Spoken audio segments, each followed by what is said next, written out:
Salut toi!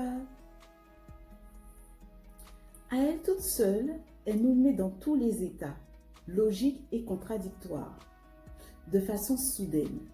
Et même si parfois elle peut être tenace, sa spécialité est de se faire la belle, non sans laisser de traces. Elle agit sous notre affect, notre psychologie, son influence se remarque même sur notre physiologie. Avec un tel pouvoir, mieux vaut l'avoir pour amie qu'ennemi. D'autant plus qu'elle a une longueur d'avance. Elle prend naissance bien avant la naissance. Je vous présente l'émotion.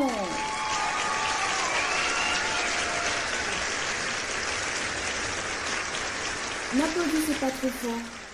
Elle est à double tranchant. Signée en retard.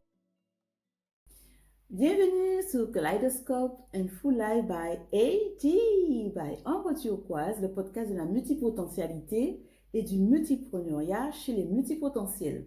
Dans cet épisode, nous allons présenter et différencier l'hypersensibilité, la susceptibilité et le fait d'être à fleur de peau. Ça y est, vous êtes bien installés? On y va? Pour commencer de façon rassurante, il est important de savoir que ces trois états, c'est-à-dire le fait d'être une personne hypersensible, le fait d'être une personne susceptible ou encore le fait d'être à fleur de peau, ce n'est pas une maladie. Alors, c'est quoi qui les différencie alors? Pour commencer, parlons de l'hypersensibilité. En psychologie, l'hypersensibilité peut être émotionnelle et ou sensorielle. Elle est due au fonctionnement du cerveau, c'est-à-dire qu'il y a une hyperactivité cérébrale qui fait vivre les choses de manière beaucoup plus intense que la grande majorité des personnes. Selon une étude, environ entre 40% à 60% des personnes, elle serait héréditaire. Elle est aussi influencée par l'environnement. J'explique. Plus l'environnement d'une personne est sécurisante et est stable, moins l'hypersensibilité est accentuée. Ça vous permet de comprendre effectivement que le contraire provoquerait une intensité de la réactivité. Il semblerait, autre information, que la journée dédiée à la personne hypersensible serait le 13 janvier. Alors ça à vérifier et à noter dans votre agenda pour l'année prochaine, pour l'année 2025. Maintenant, parlons de la susceptibilité. Toujours en psychologie, la personne susceptible est la personne qui se vexe et s'offense très facilement.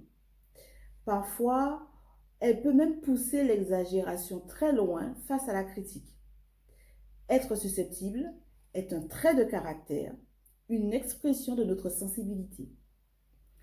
Contrairement à l'hypersensibilité qui est liée au fonctionnement du cerveau, la susceptibilité est liée à l'image qu'on a de soi. Il est même question d'hypersensibilité narcissique. Alors, la cause principale de la susceptibilité est sans appel le manque de confiance en soi. Ce qui amène une question. Une personne hypersensible peut-elle être aussi une personne susceptible? La réponse est affirmative. Reste à faire la part des choses pour ne pas mettre dans le mauvais panier la réaction de cette personne. Terminons par le fait d'être à fleur de peau. L'expression être à fleur de peau se compose de deux mots principaux. Il y a le mot fleur et le mot peau. La fleur donne l'idée de ce qui est délicat, ce qui est fin, ce qui est raffiné, ce qui est parfumé, bref, la frivolité quoi. Tandis que la peau fait référence à ce qui est à la surface du corps. Alors, dans quel contexte est utilisée cette expression? C'est une expression qui est utilisée pour parler d'une personne très sensible, nerveuse et réactive. Sa sensibilité est surtout émotionnelle.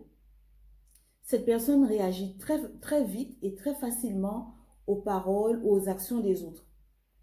Contrairement à l'hypersensibilité qui est liée au fonctionnement du cerveau, comme je l'ai déjà dit auparavant, et à la susceptibilité qui est liée au manque d'estime de soi, le fait d'être à fleur de peau est très souvent lié aux effets qui sont encore présents d'événements vécus récemment ou présents ou encore dans le passé.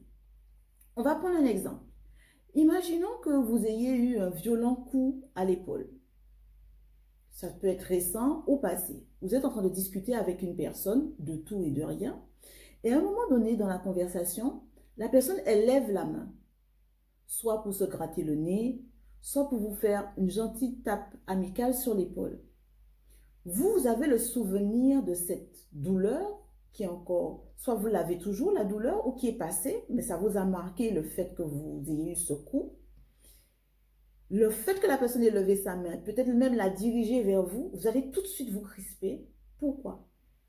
Pour anticiper la douleur que vous allez à nouveau peut-être ressentir, ou pour éviter d'éprouver cette douleur à nouveau.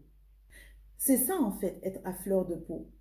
C'est lié à l'événement récent ou passé dont les effets sont toujours présents. La réaction est soit pour éviter de revivre l'expérience passée, surtout si c'est une expérience négative, ou encore pour éviter de raviver une douleur, ou soit pour savourer une nouvelle fois les émotions positives d'un événement, de la présence d'une personne, etc. Ce qui amène à une autre question. La personne hypersensible peut-elle être aussi à fleur de peau?